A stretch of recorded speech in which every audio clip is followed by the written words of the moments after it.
महीने की इस क्लास में पांचों फीमेल बड़ी अच्छी एनाटॉमी की, सिमिलर इनका एनाटॉमिकल इनका स्ट्रक्चर है।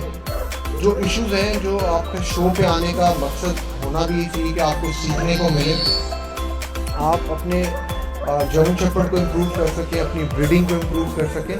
तो ये जो लास्ट पे दो फीमेल्स हैं, ये दोनों बड़ी अच्छी ग्राउंड कवरिंग शो करती रही। इनिशियल राउंड में हमने 063 को सेकंड पे प्लेस किया और मेरी ये ख्वाहिश थी कि ये अपने आप को मेंटेन करती और अपनी पोजीशन इम्प्रूव करती। बट इंस्टेड ऑफ दिस इसने जस्ट क्योंकि ये ट्रेनिंग में नहीं है, स्टेमिना नहीं है, इसने अपनी ground covering, front reach, hind thrust छोड़ दी, इसकी हाइंड्स फंबल होना शुरू हो गई और ये करते करते फोर्थ पे फिनिश हुई। इसी तरह जो 149 है, ये फीमेल भी, इसमें बड़ा फायर है और आपने जो अच्छा ट्रेनर, अच्छा डॉग ऑनर, अच्छा हैंडलर इस फायर को कन्वर्ट करता है एक पॉजिटिव वे के अंदर। ये भी आउट ऑफ स्टेमिना हो गई, एग्जॉस्ट हो गई और उसके बाद इसने भी अपना हेड डाउन किया, विदर ड्रॉप करना शुरू कर दिया। जर्मन शेफर्ड को मूव करते हुए अपने विदर को मेंटेन करना चाहिए, हेड कैरी करना चाहिए, ग्राउंड कवरिंग शो करना चाहिए। बेसिक क्राइटेरिया है जिस पे हम जजिंग करते हैं। जैसे मैंने आपको पहले बताया कि बड़ी सिमिलर एनाटॉमी की पांचों फीमेल हैं, तो हम इनमें से कैसे चूज़ करेंगे कि फर्स्ट कौन है, सेकंड कौन, थर्ड, फोर्थ पे। तो हमने ग्रेडिंग तो उनको सबको वेरी प्रॉमिसिंग दी है, लेकिन रीज़न क्या था कि अटैचमेंट, एक चीज़ ध्यान में रखिए, अगर आप बीइंग अ डॉग ऑनर, दो काम आपने ज़रूर करने हैं। एक, अपने डॉग के साथ बॉन्डिंग डेवलप करनी है, कोई भी ब्रीड हो, बॉन्डिंग डेवलप करें, वो अटैच होना चाहिए आपके साथ। सेकेंडली, उसको सोशलाइज करवाएं, उसको सोशलाइज होना चाहिए, उसके लिए दूसरे डॉग एक्सेप्टेंस हो, गाड़ियाँ, बंदे, इन चीज़ों को वो टॉलरेट कर सकें। और शो पे लाने का मकसद ये होता है कि ये सोशलाइज करते हैं और उसके बाद आपको ये पता चलता है कि इसमें क्या लैकिंग है जिनको हमने इम्प्रूव करना है। तो हम स्टार्ट लेंगे जी, कैटलॉग नंबर 055। मैं इसको डिक्लेयर करूँगा जी फिर winner of the class, very promising one. ये रिंग में इसने अपनी पोजीशन को मेंटेन किया, थ्रू आउट मेंटेन किया। ये जिस तरह मूव कर रही थी, इससे बड़ा क्लियर लग रहा था कि इस पर मेहनत की गई है, इसको ट्रेन किया गया है। इसको स्टैकिंग में, वॉक में, इवन ट्रॉट में इसने हर पोस्टर में अपने आप को मेंटेन रखा। बड़ी अच्छी ग्राउंड कवरिंग, अभी भी आप देखें बड़े क्रिस्प शार्प एक्सप्रेशन दे रही है ये फीमेल। जर्मन शेफर्ड में 3 कलर पैटर्न होते हैं जी, black and tan, solid black and sable colour. इसके अलावा फोर्थ कलर कोई भी एक्सेप्टेबल नहीं है। और ये सॉलिड ब्लैक फीमेल है और full of expression, very clean feminine head with lot of expression, crack tight lips, year placement इसकी बड़ी आइडियल है, बड़ा शार्प इसका एक्सप्रेशन है। प्लीज इसको जरा स्टैक करेंगे।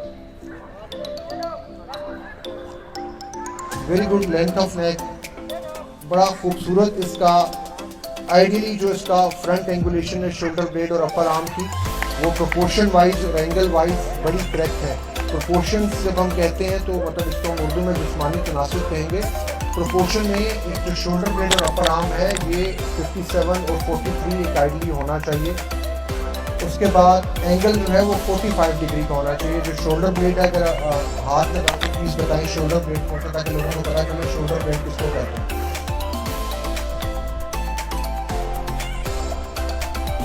ये ऊपर वाली जगह जो है ये शोल्डर ब्लेड है और उसके बाद शोल्डर ब्लेड का जहाँ पे पॉइंट बन रहा है वहाँ से जब आप नीचे की तरफ आएंगे तो इसको हम अपर आर्म कहेंगे और अपर आर्म के बाद जो है वो इसकी लेग स्टार्ट होती है।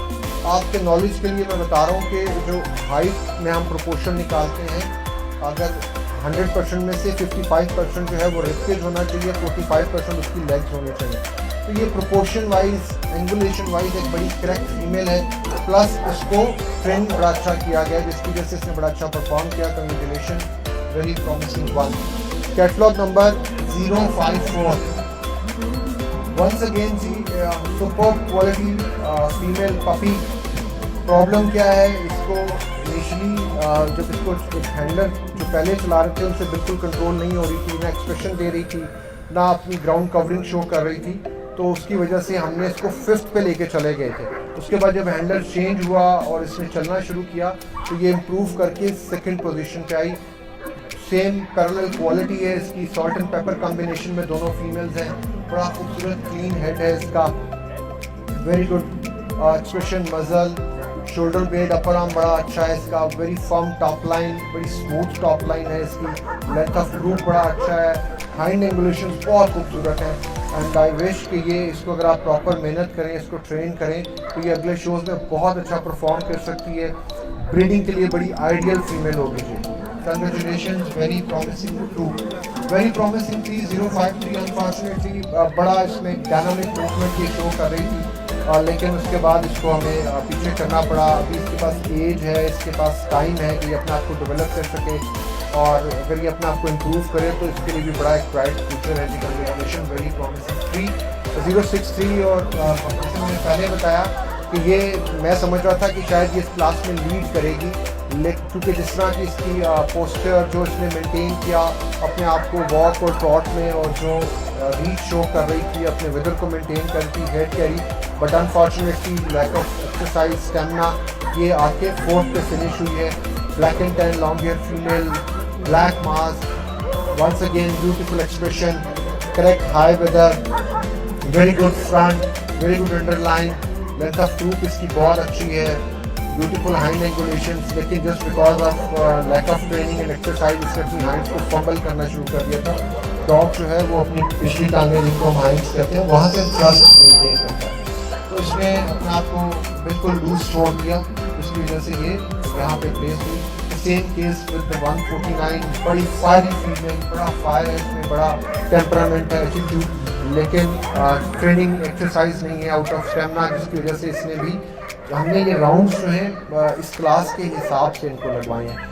जैसे जैसे क्लास इंप्रूव होती जाएगी उस तरह आपके राउंड्स भी इंप्रूव होते जाएंगे। तो इनको स्टेमिना इस एज में इनके पास इतना स्टेमिना होना चाहिए कि अगर इनको 2 से 3 किलोमीटर ट्रॉट करवाई जाए तो ये बगैर थके नॉर्मल उसमें करें। तो आप आई होप कि इनको अब नेक्स्ट शोज़ के लिए तैयार करेंगे ताकि ये बेहतर इम्प्रूव करें। Congratulation to all.